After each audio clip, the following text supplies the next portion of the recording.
UP TGT, NVS TGT और उर्दू के सभी कम्पिटिटिव एग्ज़ाम्स के लिए बहुत ही अहम हमारी क्लास नंबर 78 में मैं एम अली आप सभी का खैर मकदम करता हूँ। पिछली कुछ वीडियोस में हमने उर्दू के मशहूर नावल निगार और उनकी अहम जो नावल्स हैं उनको डिस्कस किया। आज हम लोग अब्दुल्ला हुसैन के बारे में पढ़ेंगे और उनकी मशहूर व मकबूल नावल उदास नस्लें पे डिस्कशन करेंगे और आखिर में कुछ अहम मारूज़ी सवालात जो कि अक्सर इम्तिहान में पूछे जाते हैं उनको भी हल करेंगे। तो आप लोग हमारे इस वीडियो को लाइक करें, शेयर करें, हैदरी स्टडी पॉइंट को ज़रूर सब्सक्राइब करें। चलिए, अब्दुल्ला हुसैन का असल नाम क्या था ये आपसे पूछा जाता है। तो मोहम्मद ख़ान इनका असली नाम था और इनका कलमी नाम अब्दुल्ला हुसैन था। कब और कहाँ पैदा हुए? तो रावलपिंडी में 14 अगस्त 1931 को ये पैदा हुए। 14 अगस्त को पाकिस्तान वाले अपना यौम आज़ादी भी मनाते हैं। तो 14 अगस्त 1931 को ये रावलपिंडी में पैदा हुए और इनका इंतकाल 4 जुलाई सन 2015 को 84 साल की उम्र में लाहौर में हुआ था। तो रावलपिंडी में पैदा हुए, लाहौर में इंतकाल हुआ और इनके वालिद का नाम मोहम्मद अकबर ख़ान था और इन्होंने अपनी मजहबी तालीम मौलवी सदरुद्दीन से हासिल की थी।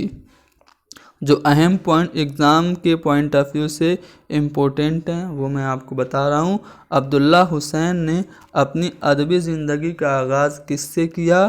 तो इन्होंने अपनी अदबी ज़िंदगी का आगाज़ 1956 में नावल उदास नस्लें से किया, जिसे इन्होंने मुकम्मल सन 1961 में किया। यानी कि यहाँ से पता चला कि अब्दुल्ला हुसैन का जो पहला नावल है वो उदास नस्लें हैं, जिसको इन्होंने लिखना शुरू किया 1956 से और इसको मुकम्मल किया 1961 में, यानी कि लगभग 5 साल लगे। तो पहला नावल उदास नस्लें, तो पहला अफसाना कौन सा है इनका? तो अब्दुल्ला हुसैन का पहला अफसाना नदी है, ठीक है, जो कि माहनामा सवेरा में सन 1962 में शाये हुआ था।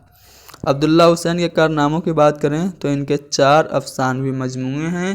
पहला है नशेब 1981 और उसके बाद 7 रंग 1985 में शाया हुआ था। उसके बाद रात और फरेब, ये दोनों भी अब्दुल्ला हुसैन के अफसानवी मजमूए हैं। तो 4 अफसानवी मजमूए कौन कौन? नशेब, 7 रंग, रात और फरेब। और इनके नावलों की बात करें तो 3 नावल और 1 नाविल्ट।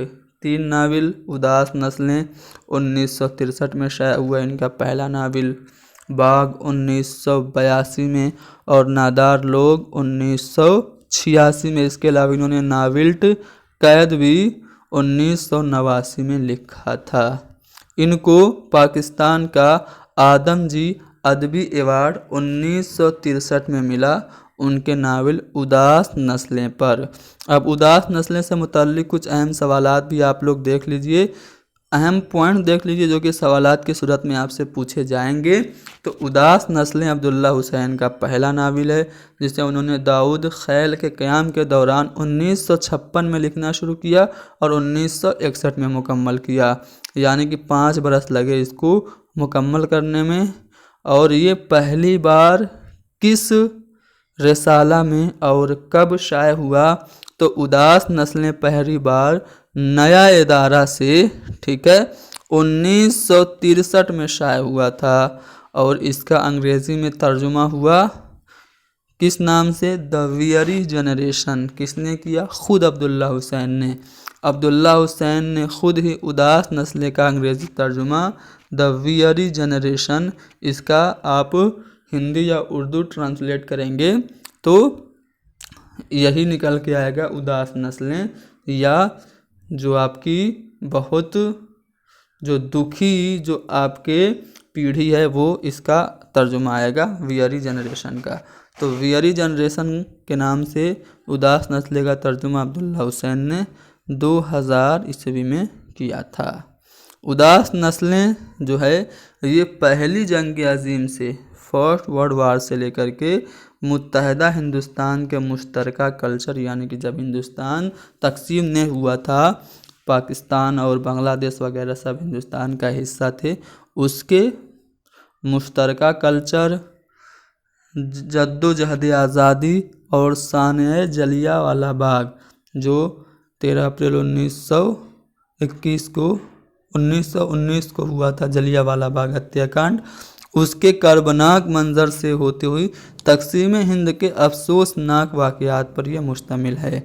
यानी कि पहले जंग अज़ीम से लेकर के हिंदुस्तान के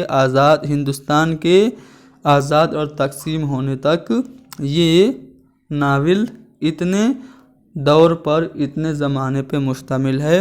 अगर आप इसको साल में कन्वर्ट करें तो लगभग ये सन 1913 से लेकर के 1947 तक के अरसे में बरतानवी हुकूमत के ज़ेर नगी आबाद है।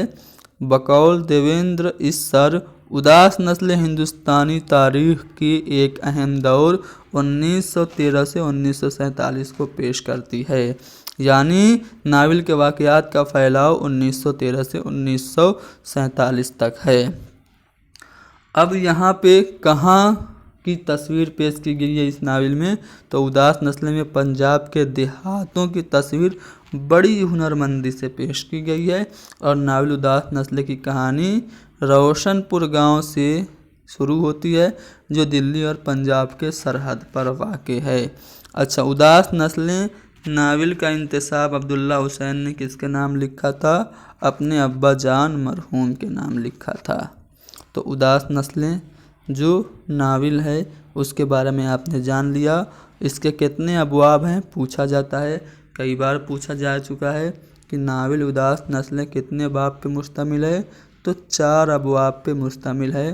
पहला बाब ब्रिटिश इंडिया के उन्वान से है और उसके नीचे ये लाइन दर्ज है अंग्रेज़ी की, ठीक है, and shall look out to the earth and behold trouble and darkness dimness of anguish and they shall be driven to darkness. उसके बाद जो दूसरा जो बाब है वो हिंदुस्तान के उन्वान से है और उसके नीचे मीर तकी मीर का ये शेर दर्ज है कि अफसुर्दगी सोख्ता जाना है कहर मीर, दामन कुटक हिला के बुझी है दिलों की आग। तो दूसरा बाब जो है वो हिंदुस्तान के उन्वान से है और उसमें मीर तकी मीर का ये शेर है। तीसरा बाब जो है उसका उन्वान बंटवारा है, हिंदुस्तान पाकिस्तान का बंटवारा, ये तीसरे बाब का उन्वान है और उसमें एक आयत दर्ज है कि वह ईसा कील लहुम ला तुफसिदू फिल अर्ज़ क़ालू इन्नमा नहनु मुस्लिहून, वह ईसा कील लहुम ला तुफसिदू फिल अर्ज़ क़ालू इन्नमा नहनु मुस्लिहून। और जब उनसे कहा गया कि ज़मीन पे फसाद मत बर्पा करो तो वो कहते हैं हम तो सुलह करने वालों में से हैं। तो इसका ये तर्जुमा हुआ, ठीक है। तो ये जो तीसरा जो बाब है वो इसी बंटवारे पे मुश्तमिल है और इसमें ये आयत का टुकड़ा दर्ज है। चौथा जो बाब है उसका उन्वान इख्तितामिया है जिसके तहत टी.एस. एलियट की कुछ लाइन दर्ज हैं, इसको आप लोग खुद देख सकते हैं। ये टी.एस. एलियट की कुछ लाइन्स हैं। अब ये जो उदास नस्लें हैं इसका मैं खुलासा नहीं बयान करूँगा, सिर्फ किरदारों की पहचान करा के ऑब्जेक्टिव क्वेश्चन पे आता हूँ। चलो, नावल उदास नस्ल के मरकज़ी किरदार में कौन कौन है? तो नईम हीरो है और अज़रा हीरोइन है, ठीक है। ये दोनों आशिक व माशूक हैं। नईम नियाज़ बेग का लड़का है जो कलकत्ता में तालीम हासिल करता है, जिसकी शादी नवाब रोशन आगा की लड़की अज़रा से होती है। और नईम पाकिस्तान जाने वाले काफ़िले में शामिल होकर रास्ते में गुम हो जाता है, जो उसी पूरी सियासी इर्तिका और तहजीबी ज़वाल में गुमशुदा नस्ल की अलामत है। अज़रा कौन है? ये रोशन आगा की बेटी और नईम की माशूका और बीवी है। अली कौन है? नईम का सौतेला भाई है, ठीक है।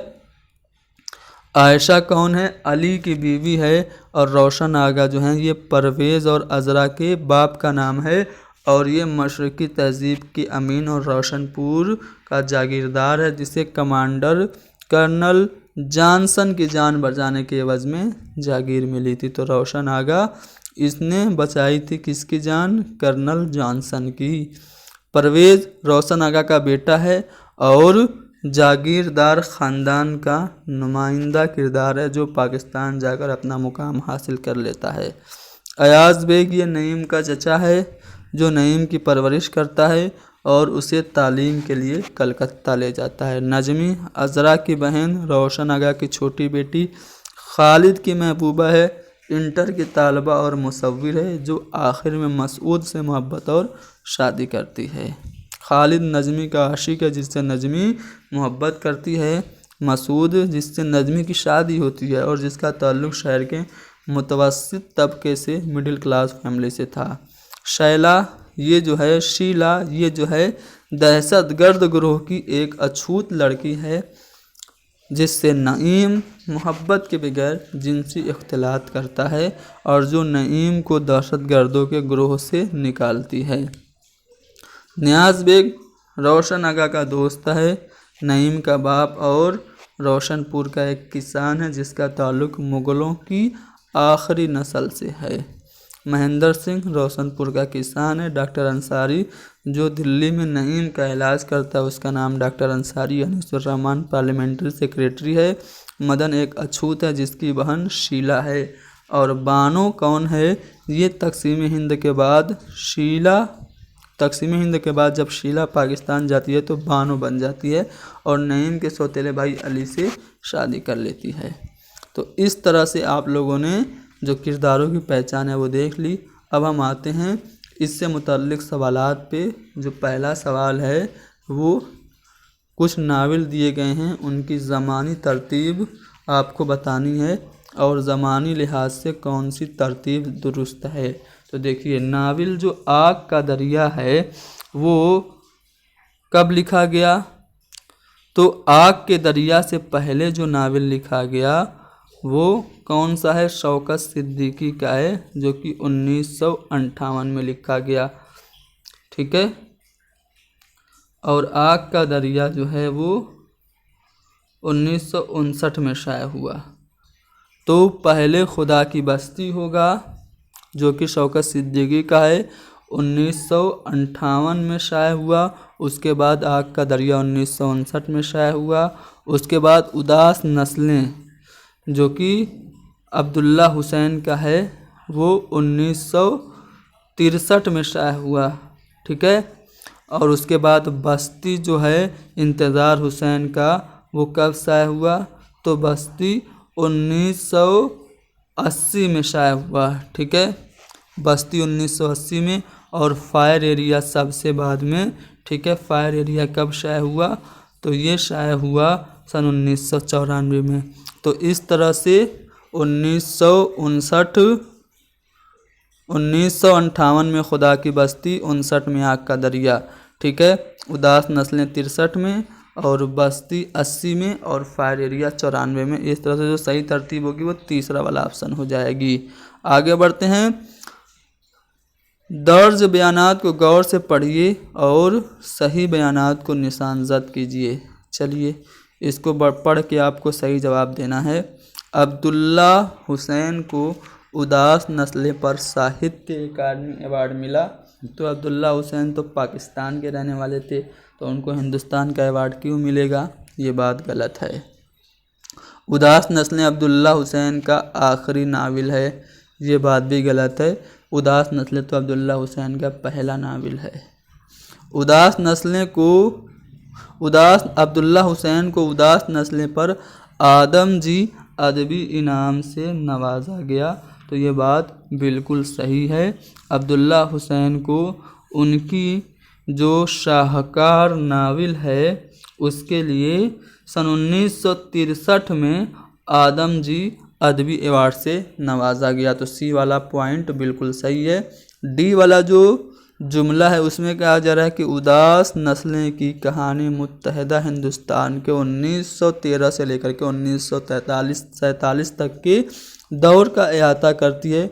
तो ये बात भी बिल्कुल सही है। उदास नस्लें की कहानी रोशनपुर गांव की है जो दिल्ली और पंजाब की सरहद पर वाक़ है। तो ये बात भी सही है। तो यहाँ पे जो बयानात सही हैं वो कौन कौन से हैं? सी, डी और ई। सी, डी और ई आप देखेंगे तो चौथे वाले ऑप्शन में है जो कि आपका जवाब होगा। तो बताओ नाविल उदास नस्लें कितने बाब पे मुश्तमिल है? तो बताया जा चुका है 4 बाब पे। पहले बाब में आपको क्या मिलेगा? पहले बाब में ब्रिटिश इंडिया, दूसरे बाब में आपका हिंदुस्तान, तीसरे बाब में आपका जो बंटवारा है और चौथा बाब जो है वो इख्तितामिया का है। तो इस तरह से इसको मैच करेंगे तो कौन सा वाला ऑप्शन सही होगा? चलो मैं फिर से मैच कर रहा हूँ। पहला बाब जो है वो ब्रिटिश इंडिया से मुताल्लिक है, तो ए का 3 यहाँ पे, ए का 3 यहाँ पे है, यहाँ पे नहीं है, तो ये वाला गलत हो गया, ये वाला भी गलत हो गया। दूसरे बाब में हिंदुस्तान का जिक्र है, तो बी का 1 यहाँ पे है, बी का 4 यहाँ पे, ये गलत हो गया। तीसरे बाब में आपको जो उन्वान है वो क्या है? तीसरे बाब का उन्वान बंटवारा है और चौथे बाब का खात्मा है, यानी कि यहाँ पे जो पहला वाला ऑप्शन है वो सही जवाब होगा। चलो यहाँ पे एक शेर दिया गया है कि अफसुर्दगी सोख्ता जाना है कैरे मीर, दामन को टक हिला के बुझी है दिलों की आग। तो मीर तकी मीर का ये शेर उदास नस्लें के किस बाब के तहत आया है? तो मैंने आपको बताया था कि पहले बाब में आपको अंग्रेज़ी के कुछ लाइन दिखेंगे जिसका उन्वान ब्रिटिश इंडिया है। दूसरे बाब में आपको मीर तकी मीर का ये शेर दिखेगा। तीसरे बाब में कुरान की एक आयत है वइज़ाकिलहुम से तो फ़िल क़ालू इन्नमा नहनु मुस्लिहून। उसके बाद चौथा जो बाब है वो इख्तितामिया का है जिसमें टी.एस. एलियट की कुछ लाइनें हैं। तो यहाँ पे ये जो मीर तकी मीर का शेर है किस बाब में है? दूसरे बाब में है। उदास नस्ल के किरदारों के एतबार से हमें रिश्ते बताना है और मैच करके जवाब बताना है। देखो नईम और नियाज़ बेग ये बाप बेटा हैं, अज़रा और नईम माशूक और आशिक हैं, या फिर आप कह सकते हैं बेबी और शौहर हैं। अज़रा और रोशन आगा जो हैं ये बेटी और बाप हैं। नईम और अली ये दोनों सौतेले भाई हैं। रोशन आगा और परवेज़ ये बाप बेटा हैं। यानी कि ये जो जोड़ा है बिल्कुल दुरुस्त है, इसकी सही तरतीब में दिया गया है। अगर ऑप्शन में देखें तो ए का पहला, बी का दूसरा, सी का तीसरा, डी का चौथा और ई का 5वां, यानी कि यहाँ पे जो चौथा वाला ऑप्शन है वो आपका सही जवाब होगा।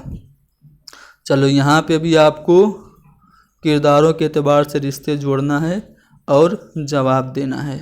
बताओ अली और आयशा क्या होते हैं?